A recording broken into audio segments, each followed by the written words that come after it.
In the fall of 1274, the world held its breath as the skies of Tsushima Island darkened with an impossible sight: a Mongol fleet, vast and menacing, stretching as far as the eye could see.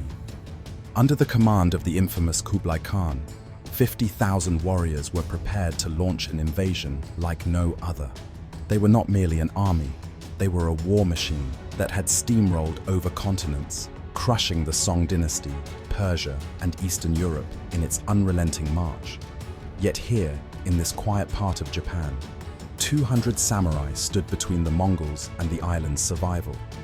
Yes, 200 against 50,000. The odds were unimaginable, but for these samurai, honor and duty outweighed the calculus of war. Welcome to the Battle of Tsushima, history's greatest last stand. Picture this: the samurai warriors, led that day by Sukekuni, had no reinforcements coming, no grand army to join their fight. They were not just warriors, they were farmers, monks, and local retainers wielding their ancestral swords. Despite their wide diversity, they were united under a singular banner: to defend their homeland.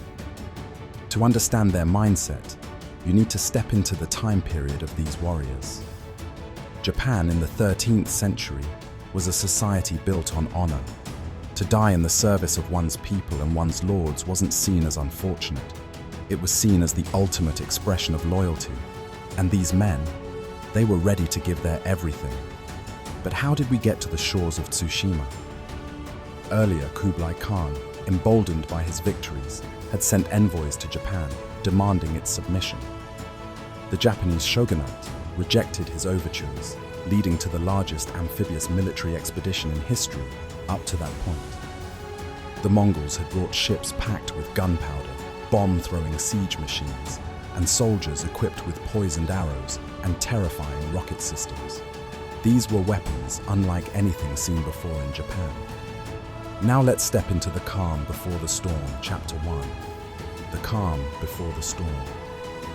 The samurai, stationed on Tsushima, had limited resources and no standing army to call upon. What they did have was home field advantage. Their leader, Sukekuni, decided to use their terrain as a weapon.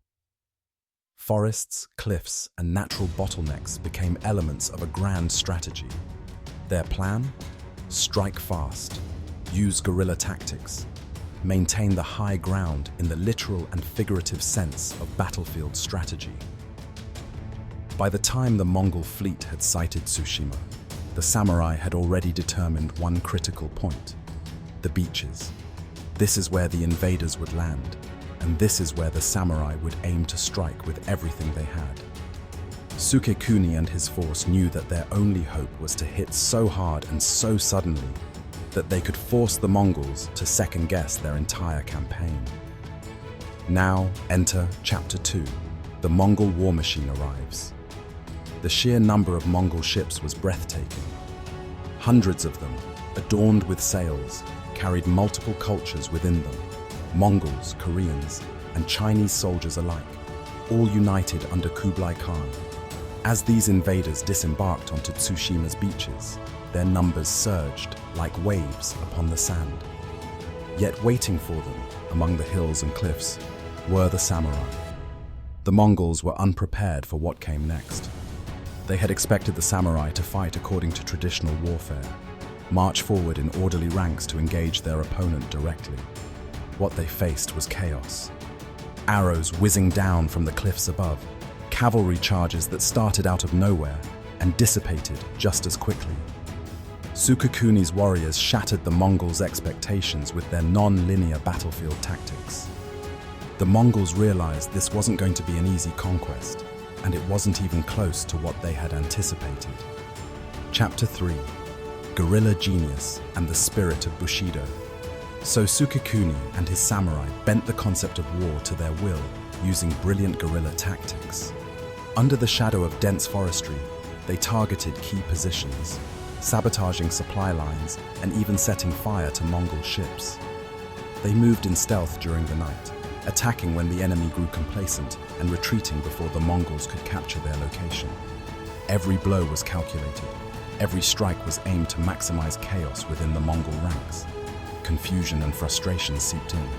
Unlike the Mongols' usual open-field battles, which relied on disciplined formations and shock tactics, here they fought an enemy they could barely locate, let alone counter.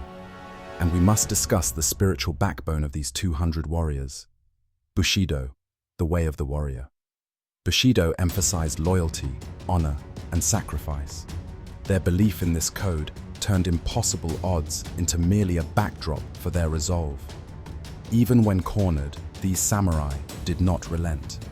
They fought as though their ancestors were watching, as though all the future of Japan depended on them. Chapter 4. A battle of wills, not numbers. As the days turned into a drawn-out confrontation, disease began to thin out Mongol ranks. The unforgiving environment of Tsushima's jungles became a silent ally to the defenders. Meanwhile, the samurai endured, though their numbers dwindled. Still, they fought, and their legend grew.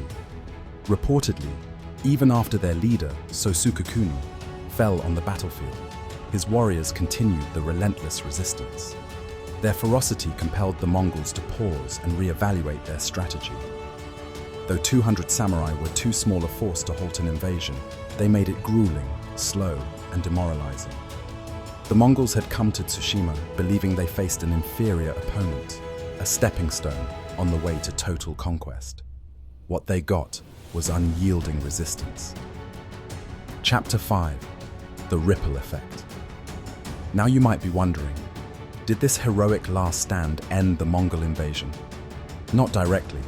After burning villages and subduing the remaining population, the Mongols turned their attention toward mainland Japan. But something critical had changed. This grueling delay gave the Japanese mainland valuable time. They constructed defensive walls at Hakata Bay, fortifying the shoreline to prepare for the next Mongol assault. And when the Mongols returned in greater numbers in 1281, fate intervened in Japan's favor. A typhoon, the divine wind, or kamikaze, obliterated the Mongol fleet. Thousands of soldiers perished, their ships scattered across the violent waves. The dream of conquering Japan came to an end, but it had started here, in Tsushima, with the defiance of 200 overmatched samurai. Chapter 6. Legacy of Honor. The events at Tsushima have continued to resonate through Japanese culture and history. Their tactics informed future military doctrines. The idea of sacrificing oneself for a greater cause, of battling not just for survival, but for posterity, became a touchstone of Japanese identity. The samurai of Tsushima achieved something that seemed impossible. They took the narrative of an inevitable Mongol domination and rewrote it. Their courage, skill, and adherence to Bushido turned the tide of history, setting the stage for the divine wind that would later save Japan. 200 warriors held off 50,000 invaders.